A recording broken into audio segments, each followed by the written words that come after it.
So hello, welcome to Everyday Anarchism. Lisa and James, we're here to talk about the Roman Empire or the Roman Republic. It can be sometimes hard to tell when one ends and the next one begins. You two can tell me that if you want to. So Lisa, could you tell us a little about yourself and the work you're doing, and maybe the work you're doing with James, and we'll get James involved after that. Sure, great. Thanks so much. So I'm Lisa Eberle. I am a Roman historian working at the University of Tübingen. And yes, really sort of the main focus of my work is the Roman Empire. I'm particularly interested in the role that law, that resistance and migration, particularly sort of in the form of settler colonialism, played in shaping how the empire was governed, ultimately. Yes, and so with that, I'll just pass it over to James. Thank you, and thank you very much for having me on. My name is James Corke-Webster. I'm an ancient historian at King's College London in the UK, and I work on the kind of historiography and experience of minority groups living under the Roman Empire. I'm currently working and have been working for a while on the early Christian experience, which is a kind of one more minority group in the Roman Empire, which whose history has kind of been written up as a special case.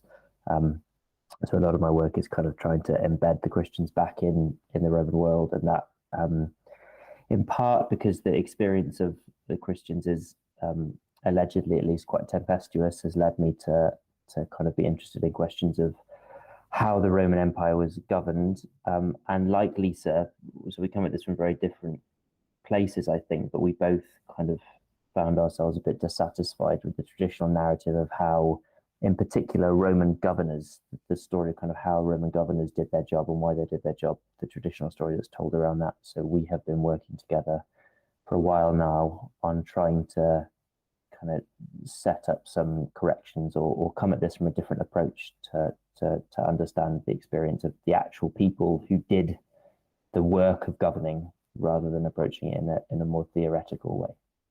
So, James, just sort of briefly speaking of people, like in the run-up to this interview, I was thinking, do you remember how we actually met? Lisa and I do. So Lisa was a high flyer at Berkeley when we were both graduate students, and I was in Manchester, but I came to the US for a year and I needed somewhere to live. And so I sent a prospective email around the Berkeley mailing list, and Lisa was going to Germany for the year. So Lisa and I met by not meeting because I lived in her room for a year. And then I think, right, sort of how this project got going was like, I think I read, or you sent me sort of a preprint of an article you published in 2017. We had adjacent articles in the same journal issue. Yeah. And so that's when I read it and I was like, I mean, basically I'm sure, like, basically James can tell you a lot more about this, about the details of the article, but essentially one of the points that it tries to make is that, oh God, being a governor was a hard job that came with high risks and pitfalls and potential. And I was thinking in very different material that I was working on at the time. I thought, I see exactly the same thing. And then we sort of re-established contact and sort of very slowly but steadily now got this project going. Got some people involved, and there we are. What's been interesting, we were probably getting ahead of ourselves intellectually, but actually we realized that we were coming at the same issue, which was the sort of lack of understanding of how of the sort of what was motivating governors on the ground in trying to do the work of governance. So I was kind of thinking about the difficulties on the ground in the provinces, and Lisa was thinking about the sort of the stakes for them back in Rome and the environment back in Rome. And actually, when you put those two things together, you actually start to build up a much more holistic picture of the kind of the world, or what we're calling the kind of the world, or the worldview of the individual men who were sent to kind of do the work of governing. Okay, so there's some great stuff to jump off there. The idea of dissatisfaction with the traditional narrative. I mean, that's precisely why I invited you on the show, because I'm also dissatisfied with the traditional narrative, although I don't have the grasp of what Roman governance was like. So let's get started with, so first of all, what was Roman provincial governance like? I gather it was not as top down and as bureaucratic as we tend to imagine the Romans were, if that's if that's not already getting ahead of ourselves intellectually. Sure. So I was right. So we had a brief email conversation before we met here, and I was really struck by your use of the word bureaucratic, because it's interesting. And I tried to go back in scholarship and bring, like, is there actually, right? Is there anything? Where can we find this? Where does this come from? And to be honest, from everything that I've been able to find, I cannot really find properly a Roman historian who will call the Roman Empire bureaucratic. However, what there certainly is, and that's a really long-standing, very, very important tradition in our scholarship, is the idea that basically we can understand the empire and how it was run by focusing on law, particularly sort of on focusing on law that governed the actions of the people doing the governing, and on law as in, the rights that the empire accorded, the rights and privileges to different groups, people, and individuals. And that's sort of a narrative that's almost like it's really foundational to sort of the field of Roman studies, sort of in an academic context, as it was instituted in the 19th century.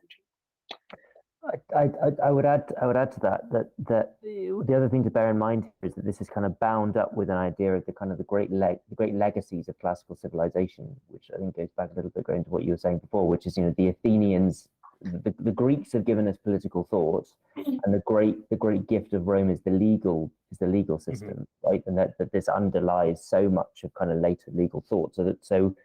There's always the assumption that the kind of, the thing the Romans were good at was law, and that this must then kind of be the starting point for understanding kind of everything about Rome. And there's all sorts of things to say on that, but that, those, when the lawyers are looking at Rome, they're looking at late antique Roman legal codices, primarily Justinian's in the 6th century, but kind of going back to the early 4th, late 3rd century. But that codification project is quite late. It only really starts in the kind of with Hadrian in the 2nd century. So that sort of that kind of codification perspective does not define the early or the high empire really. And secondly, there's a big distinction between civil law and what we would now think of as criminal law. And the kind of the bit of Roman law that is great is the kind of civil or civic side, and the criminal law is in provinces in particular is much more like the Wild West. So I mean, what Lisa is absolutely right, but I think that approach is bound up with kind of what people expected and almost needed to find in Roman society, because it was a kind of principle on which so much later the civic structure had been built. Yeah, I mean, I just want to say that's where I'm coming to this from the understanding that the current bureaucratic administrative state that we have is in some ways modeled on, or inheriting a Roman bureaucratic administrative state, even though that idea doesn't seem on very firm grounds in an understanding of the actual Roman administrative procedures. Yeah, so maybe before we get to our project, it just seems fair to say that there are sort of several strands of scholarship that have, over the past, roughly 50 years, sort of attacked and called into question this sort of idea that we can essentially understand the Roman Empire through law.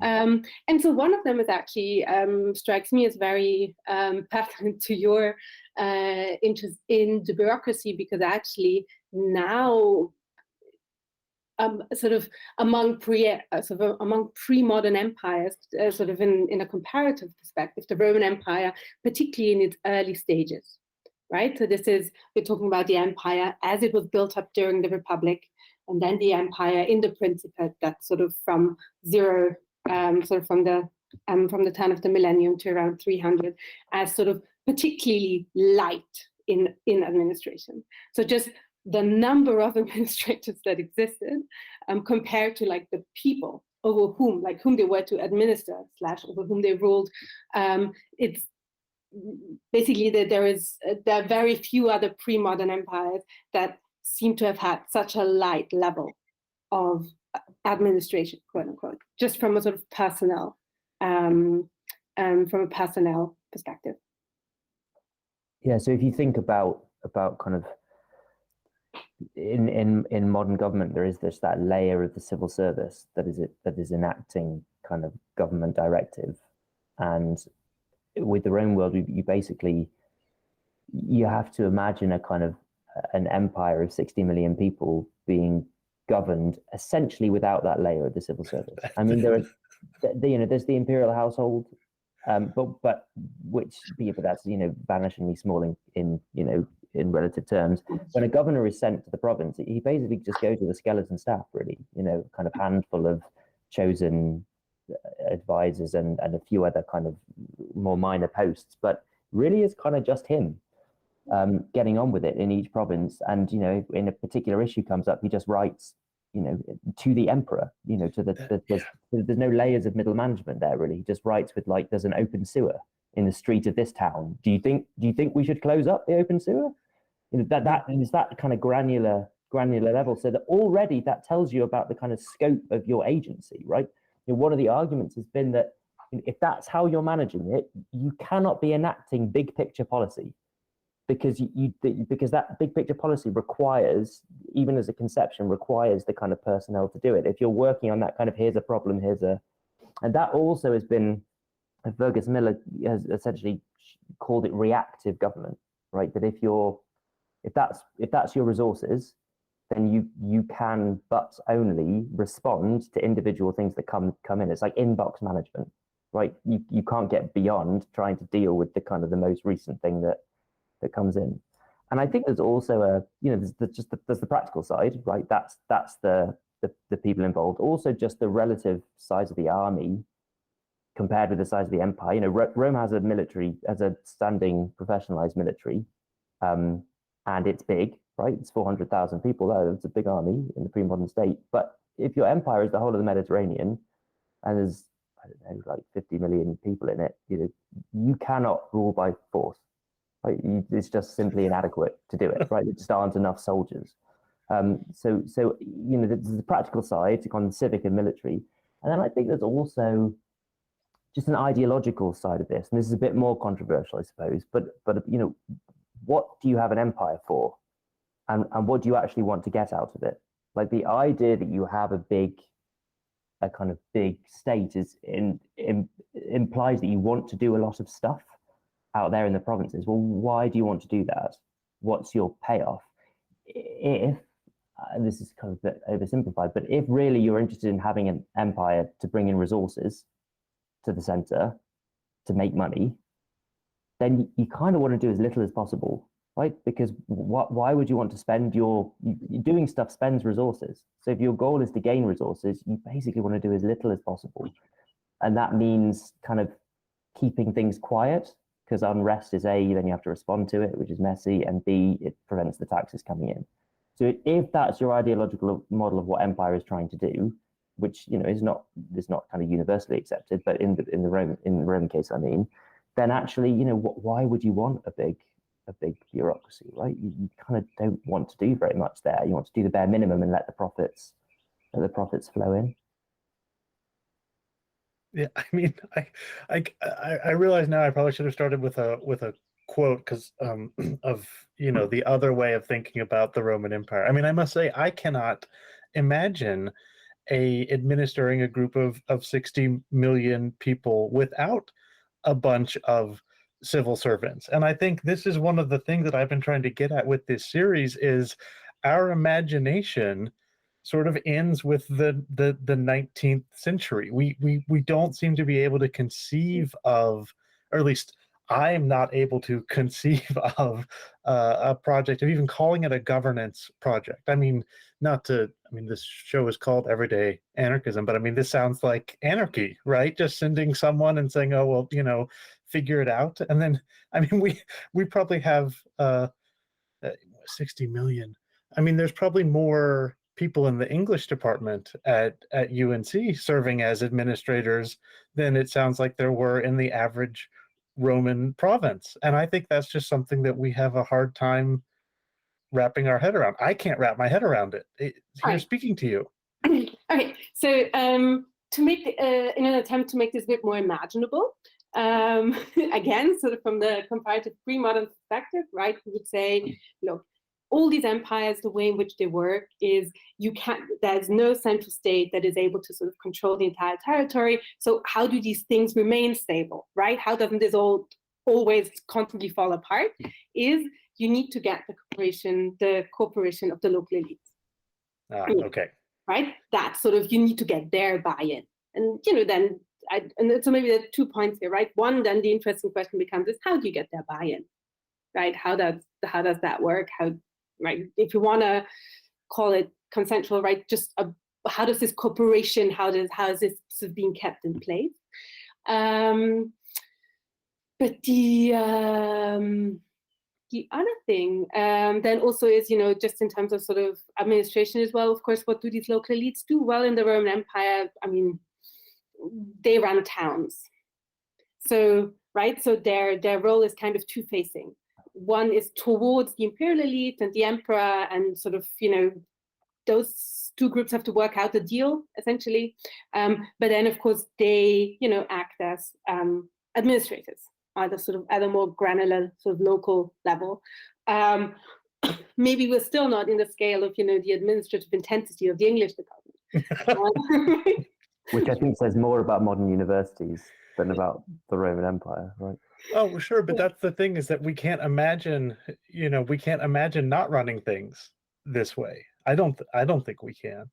I mean, go ahead. One other way of putting what Lisa was saying is that some of this work is being done.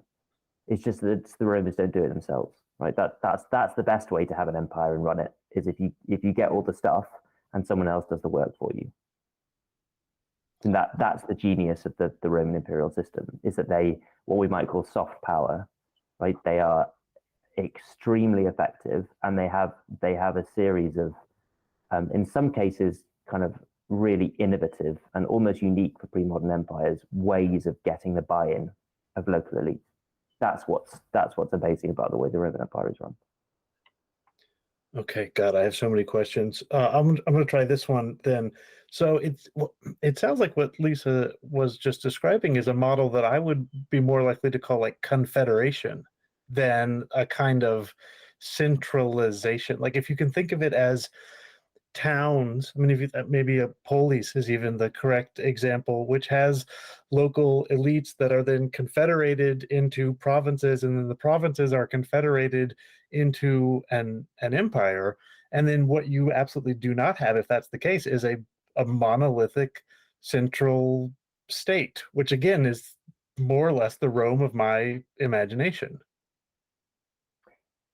I mean, Lisa is more qualified to speak on the earlier period. I mean, the only thing I would say to that, I think that's bang on, is that there's an evolution basically from the late Republic through to late antiquity. That when Rome gains the empire piecemeal and arguably semi-accidentally in certain areas, that's a whole separate question as to how deliberative the Roman gaining of empire is. But what is clear is that in the different territories they gain, they are very happy to negotiate bespoke arrangements with each place based upon what pre-exists and how antagonistic the area is and what will work best for Rome. So what used to be called the sort of client kingdoms of the late Republic are actually kind of, each one is a kind of bespoke arrangement. And then what happens is gradually over time, more and more of those are brought towards being what we would think of as kind of full provinces. They come more into the control of Rome. Either Rome, might initially put its own client king in place rather than one that was there, or they might do kind of the various other stages of association. And you end up with a situation where all of these areas are formal provinces. And then in late antiquity, you get a much more deliberative attempt to create one system that maps onto the whole empire. But that's a very gradual process over 400 years.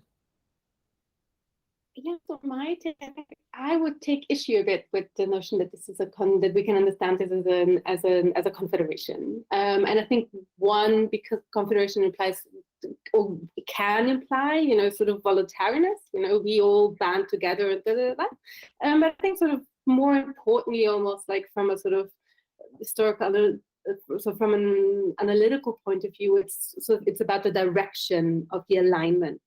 Right, it's not so much that. So let's take, for example, the Roman province of Asia, or what they called the province of Asia, essentially is Western Anatolia, so Western modern day Turkey.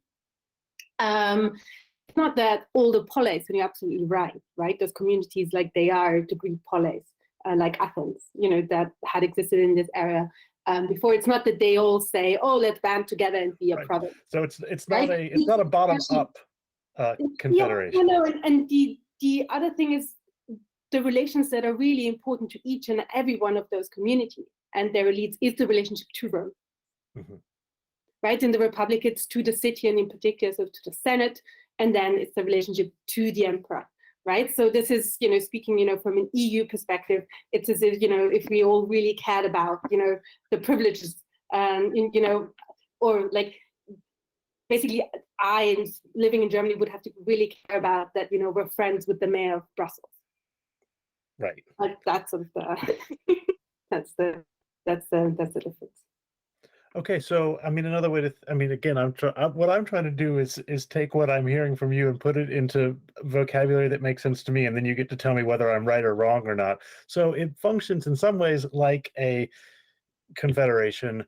It was this confederation was created somewhat by accident, but definitely by force of arms from a central and top down sort of way. And then the reason the way it continued as a confederation was because it continued to benefit the people on top, and this has got to be at these two levels, right? The people on top in Rome, and then also it must benefit the local elites as well.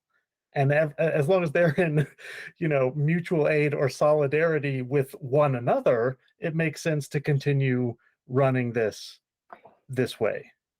And you can go one step further. What Rome does, one of the things Rome does that is innovative, is that the interests of the local elites and the interests of Romans in the center are in part aligned because Rome offers membership of the center to provincials, right? It shares citizenship, which is a really innovative idea in the ancient world, right? You don't see Athenian, Athens offering membership of the city of Athens to people who have never been to Athens, nor will they ever go, right? Whereas it is possible in the Roman world to be, in some sense, a Roman, right? Which means that you are part of a city that you have never been to, you will never be to, you have no conception of what that's like, but it's a thing that you want, right? And so the kind of additional element what you say is that the local elites, because some of them at least, they become Romans, right? So they are not just aligned in their interests, it becomes in some sense their interests, right? Because they are part of that centralizing, force, to whatever extent you want to call it, centralizing, right? That's kind of, that in many ways, that's the most mind-blowing thing about what Rome does, is the sharing of citizenship. Yeah, that's fascinating. I guess the next question that leads to me is, to what extent, so does that mean you can get very, very different models of the relationship between the elites and whatever you want to call them, the peasants, whoever is below them? So can that would look very different in Asia versus Syria versus Gaul, or no? Like, do the sort of existing structures kind of stay? That Lisa's thinking about this. I think, look, the first thing that really comes to mind is, this is so difficult to tell. right? Because of course, like the majority of our sources, they're elite focused, they're elite authored. It's so hard to look beyond that.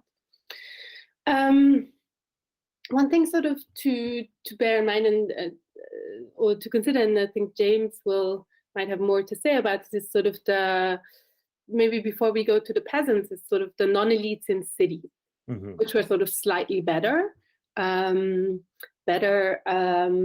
informed about, and sort of where, I mean, I don't know, James, would you? No, this is a ridiculous question to ask. If cities in the east and in the west, operate on sort of similar ways. But I mean, I would just say, and from your angle, but also from my angle, from where I'm coming from, this is interesting, right? The non-elites in these cities, like from all that we can see, they understand themselves as meaningful participants in the political life of these places. Sometimes through institutional sort of venues and channels, but more often than not through sort of just gathering in the streets, and thus trying, and thus I think often being more or less effectively able to hold local elites account, but also Roman officials. That's sort of a really, really striking phenomenon that you see sort of particularly well in the Christian in the Christian materials and evidence.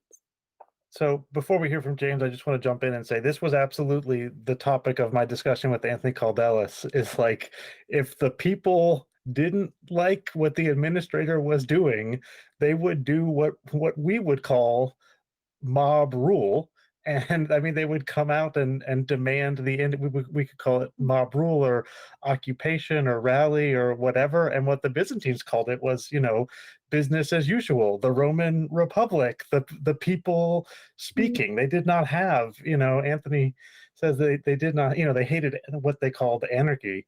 But the idea that people would just rise up and shout and yell and denounce the person who supposedly was in charge of them, that was not only not considered wrong, it was considered right. It was considered very Roman for the people to show up and denounce their ruler, at least in the era that Anthony is working in. And I think he has certainly argued that this is a continuation. This is what he calls the res publica, that the people do have this voice.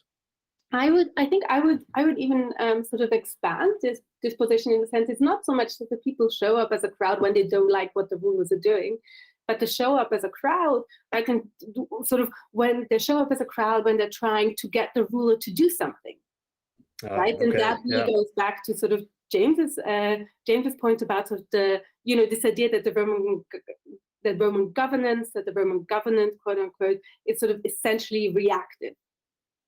Right. And so then, I'm going to stop there because James wants to say something. Well, what I would add into this is that sort of I mean, this is really, really interesting, and it is a key question as to the degree of agency that you're affording to people on the streets. Right now, it's the sort of what it sounds like the Caldelis point is bang on in the sense that at the core of the idea of the res publica is the agency of the Roman people, right? Is absolutely key. And there's a whole debate over whether they actually have the degree of agency that is kind of attributed to them in the theory. To what extent is the Republic a democracy, right? That's a whole question. When you get to the empire, it's the role of the people changes. The principle that the people are in charge is in some sense definitely still extant, but the means and concretely the places where that can be demonstrated change. It moves, in one simple example is it moves from political arenas to entertainment arenas, right? And so there's this whole debate over the kind of the crowd in the amphitheater, and that's quite a nice microcosm, because we know that the crowd demands things, right, of the emperor, because it's one of the sort of the power of the elites is now crystallized in one figure, right? The arena is one place where the people and the emperor are present together. And so we know that the people demand stuff and the emperor gives it to them on occasion. Fine. So this is a sort of example of that, the sort of voice of the people. But then it becomes more complicated when you think, well, why are the people there in the first place, right? They didn't have to be, right? They could have filled it with higher levels of society, right? The Colosseum only seats 50,000 people, right? And Augustus sort of creates a stratigraphy of seating, right? In order that it's very deliberately a microcosm of society. In other words, whatever is going on in the arena is in some sense staged, right? That there's a deliberate attempt to give the people a place where they're in the same place as the emperor. So then the question is, are these real statements are these real occasions where the emperor doesn't want to do something and the people demand it? Or is it like a kind of, what you might call the sort of the steam vent on unrest, where you have to have certain venues where you give the appearance of agency? That is a debate, but it's a live debate. But the point is, there is a really kind of, the agency of the people in the empire is not a kind of monolithic thing. It's in some sense subconsciously quite heavily theorized, I think, even within the Roman world. And when we get to the provinces, I think it's important to introduce kind of chronological distinctions, right? That the agency of the degree to which someone in the street in Corinth will be interested in Rome might not be the same in the 1st century and the 3rd century, right? In part because, for example, the number of citizens is radically different, right? So in 212, there's an edict of universal citizenship. So in some sense, more people are Roman in the 3rd century. But then there's also just, Lisa and I both in different ways kind of are really interested in introducing the texture of ancient life, right? The kind of nitty gritty granular level, that whether any particular individual cares about Rome or not, really, it's very difficult to generalize about that, right? A farmer in one particular region might never see a Roman soldier from birth to death, right? But in another place, if it's on the troop lines where the troops are going back and forth to the frontier, Rome will mean something very different to them, right? Because every 5 years, there's Roman soldiers in the village taking all the stuff, right? So what people in the provinces think about Rome and how they interact with it is we can construct different models in different circumstances, but for different individuals, it depends very much on time and place and circumstance. Okay, that's it. That's fascinating. I think even opening up the imagination to a Rome that is, more, if you want to say, democratic, is of huge value, at least for me. The question that's been lingering, and you guys can tell me if this is just a bad question or too hard to answer or anything, when Rome is used as a model for how 19th, 20th, and 21st century states must be, the idea is that we want what the Romans had, which is, right, rule of law, efficiency, infrastructure. So, I'm no expert on Rome, but I mean, I've been on the Pont du Gard. Like they seem to have built some really good stuff, and we're told now we have to have technocrats and bureaucrats if we want to build bridges. And of course, our bridges fall apart in 70 years, and some of their bridges are still standing. So if it's not technocratic bureaucracy, how did the Romans build all these damn bridges? That's my question. Is it a stupid one? So I suppose very quickly, slave labor. yeah. Well, sure. I mean, but that's not the question in terms of the source of the labor. The question is the direct. I mean, or is this just reactive? Someone writes a letter to the empire. Nimes needs water, and the emperor writes back, build an aqueduct, use all the slave labor you need. I mean, the slave question definitely speaks to the quality, right? That the quality of what you build really depends on the resources that you have available. So if you have a sort of, not unlimited, but an extremely large labor force that costs you nothing and which is considered material product rather than personnel, it becomes much easier to build structures that last. And obviously there's then a whole separate question around Roman kind of technical engineering. But I mean, one caveat there: Rome is not the space for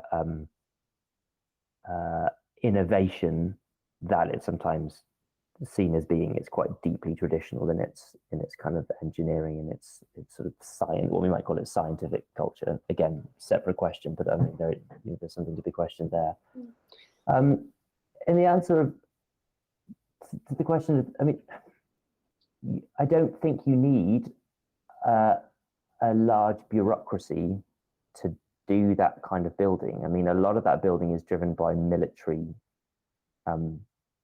action, which is something slightly different, and a lot of it is responsive. You know, I mean, Rome is not building aqueducts out of goodwill, right? It's part of the soft power project. So I think the best answer I can give without thinking about it more is that I think you can separate those two things, that the idea of a kind of highly legal, centralized bureaucratic state and the sort of the material product of the Roman Empire don't require each other. They're not necessarily kind of bound to each other. I mean, maybe I would also add that you know, sort of that part of what you just said also, you know, is sort of it's an idealization of the Roman world, right? Sure, we can travel through, you know, the shores, you know, along the shores of the Mediterranean, and every so often, you know, we'll spot an aqueduct in the distance. But really, I mean, to me, sometimes, you know, the funny or, you know, more interesting things about building in the Roman Empire that to imagine is that, well, one, most likely many landscapes were actually full of abandoned settlements and sort of ruins that sort of stood there, and they could be despoiled and, you know, reused in other places. But also one of the main problems that seemed in cities in the Roman Empire with regard to building that seems to have existed was unfinished buildings, because often they would run out of money before it was finished. So right, you know, they were fine, and because often these buildings sort of went back to individual sort of, you know, local elite initiative, and, you know, and then the money ran out. So, you know, they decided they were going to spend it someplace else. So actually, like Roman lawyers ended up in a situation where they had to come up with a fair amount of rules for how unfinished buildings could and had to be dealt with. But this is precisely, Lisa, in our political imagination that we're told never happens in Rome. Everything is always built, and it's built so wonderfully, and it lasts forever and endures. I'm sorry, James, go right ahead. No, the only thing I'll add to this, it goes back to the political imagination. And so I'm not an expert in this at all. So this is more a suspicion. But my guess would be that the narrative of Roman engineering brilliance, which is bound in with justification of empire, yes, is coming out of a British obsession with British engineering. It does sound like 18th and 19th century British rhetoric, doesn't it? It really does. And like the building of the railway in Burma, right? That those. So I you know, I don't have the sources for that, but I wonder how much of our obsession with that in Rome, because, you know, Rome is not necessarily unique in the architectural achievements, right? There are many other ancient civilizations that built incredible things, right? So I wonder whether that link between the kind of architecture and empire is to do with justification of apology for empire, to do with civilization, and it's, you know, the engineering thing is about the British role in the Industrial Revolution. That would be my guess. Well, I mean, you've taken me right where I want to be, James, which is, my argument is that all of this thinking about the ancient world that we have goes back to Machiavelli at the absolute farthest back, but more likely to 19th century state building projects, or at the very earliest late 18th century state building projects where you want to make an empire, say in North America, and you start putting fucking columns on everything, and you say, look, it's Rome, we're the new Rome, and we'll have a senate, and that's how governments work. And when we think about Rome, we are not studying the Roman Empire. We are studying the European imagination of empire in the 18th and 19th century. I mean, that's really more or less the central thrust of this series I'm doing, which you are now hopefully willingly a part of. That is just essentially true for the Roman world, and appropriately, as I've kind of talked about the British side, but I wonder. I mean, Lisa, do you want to talk about Mommsen and co? Oh boy. Yeah, I mean, right. So I mean, it's very clear Germany had colonial possessions and had an empire, sort of with the 19th century German state.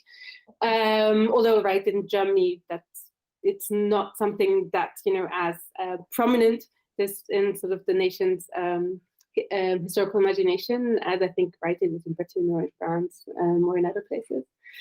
But the politics, it strikes me, of sort of the German tradition is slightly different, right? Because it's not about empire, it's not about imperial rule, right? The sort of most of the, I mean, let's just talk about Mommsen. I mean, he was just a diehard liberal.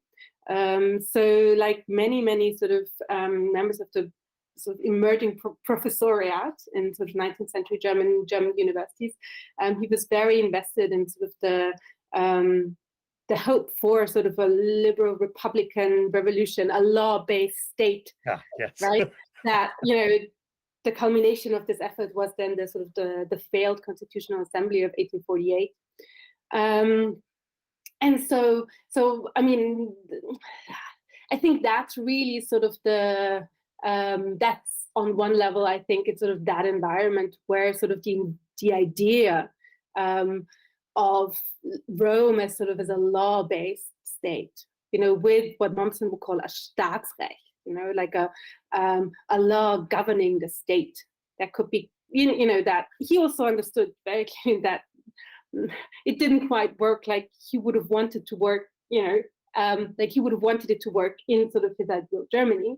But the idea that that's how you could meaningfully describe this place and this political system, that's sort of really sort of that originated sort of in that specific sort of historical context, and made sure, I think also, and that's the interesting thing, that that this didn't sort of just remain like an idea in the pages of thinkers like Hegel, but that is really like that then you had sort of actual academic historical research sort of not predicated on that idea, but structured around and profoundly informed by that notion.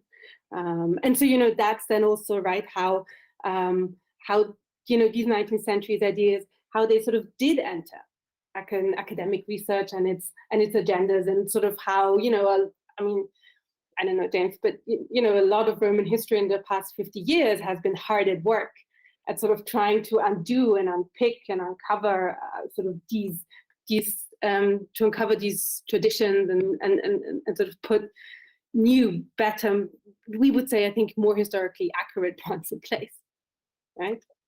Yeah, I mean, you can see, I always find it interesting, you can see with Mommsen, I think, the sort of the desperate need to get the system to work, to get the rules to work from the evidence, because we have fragmentary evidence, but and then this is partly an academic.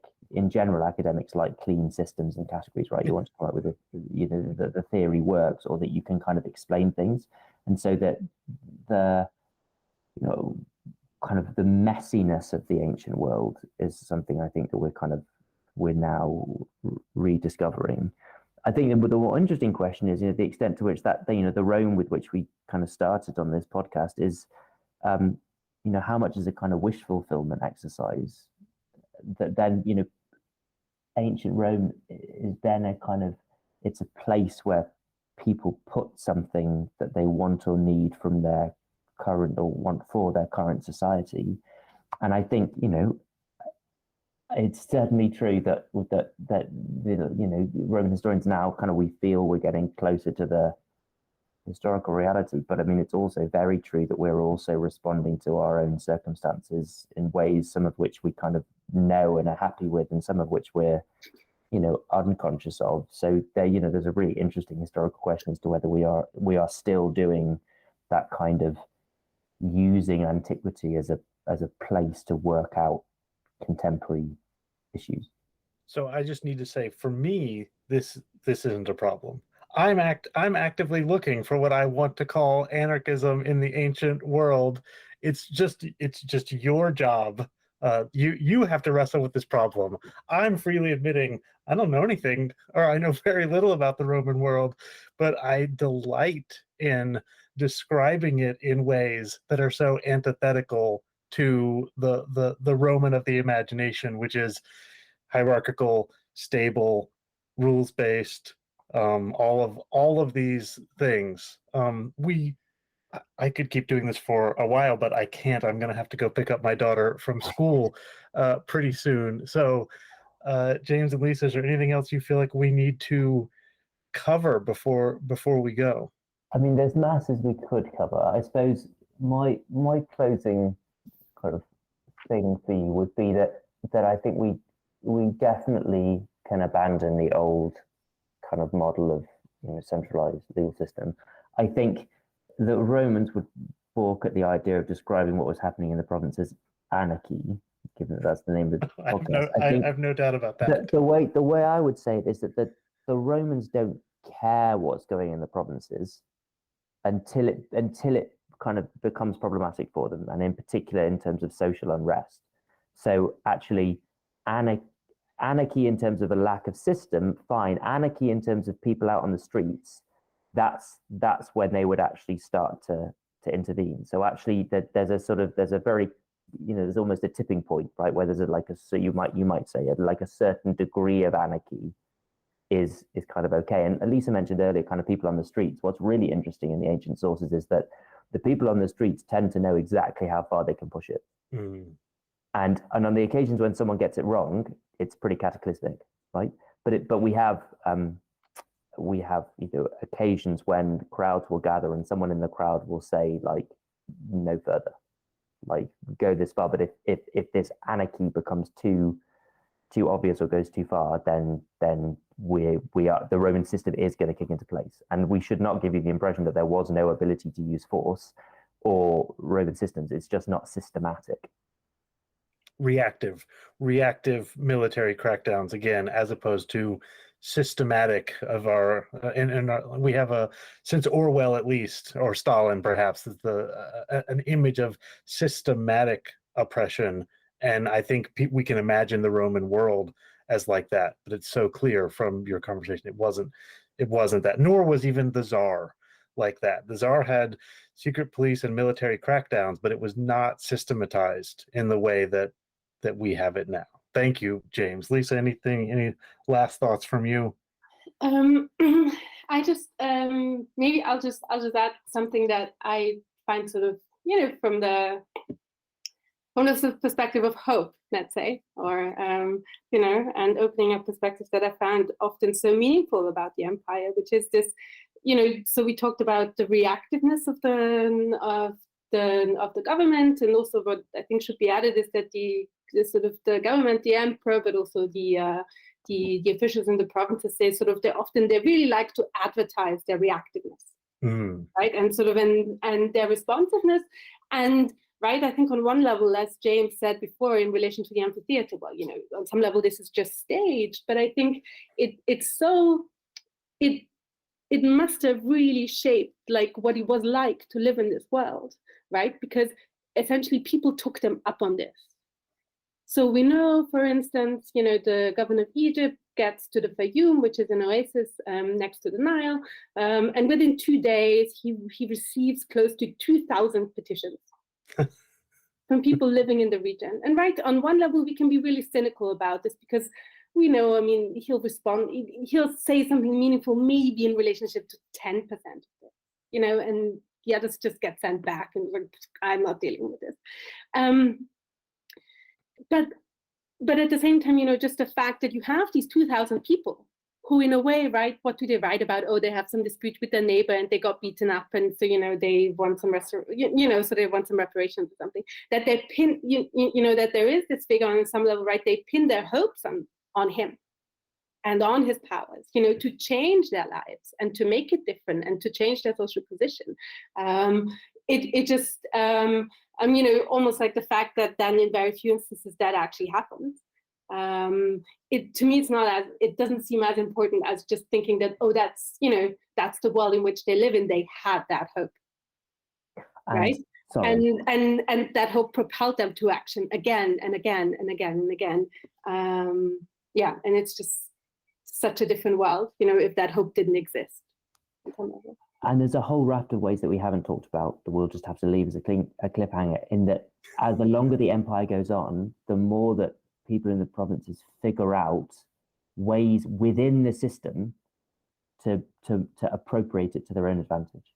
So not kind of in terms of rebellion and rebel, but they learn the rules of the system or the mechanisms in place, and they start to recognize you can mobilize it. So Lisa talks about petitions, right, which is, absolutely phenomenal, the engagement with it. But they also learn that if you can get hold of a written precedent that someone senior wrote earlier on, then that has force to the Romans in a court of law, right? So that if you can store that somewhere and then you can wheel it out, then you might be able to force a governor to do something they don't want to do because you have a piece of paper that kind of trumps, from an earlier emperor, that kind of thing. So that, again, that's another way of kind of coming at the hope perspective, that the provincials are engaging with the empire both on its own terms and figuring out how to get it to work for them. Yeah, in some central way, it seems to me that what you're both talking about is the sense that the Roman government owes the people something, and that is simply not. We think of empires working precisely the other way around, and of course we've covered the ways in which the people owe things to the empire, but the Rome, and again, Anthony Caldelis mentioned this as well. There was the expectation, if you were in Roman government, that you would deliver for not just the elites but for the people, and that is a place for hope for me. Thank you so much, James and Lisa. This was such a pleasure. All right, I guess we're done. Thank you so much. Great conversation. Thank you. Wonderful.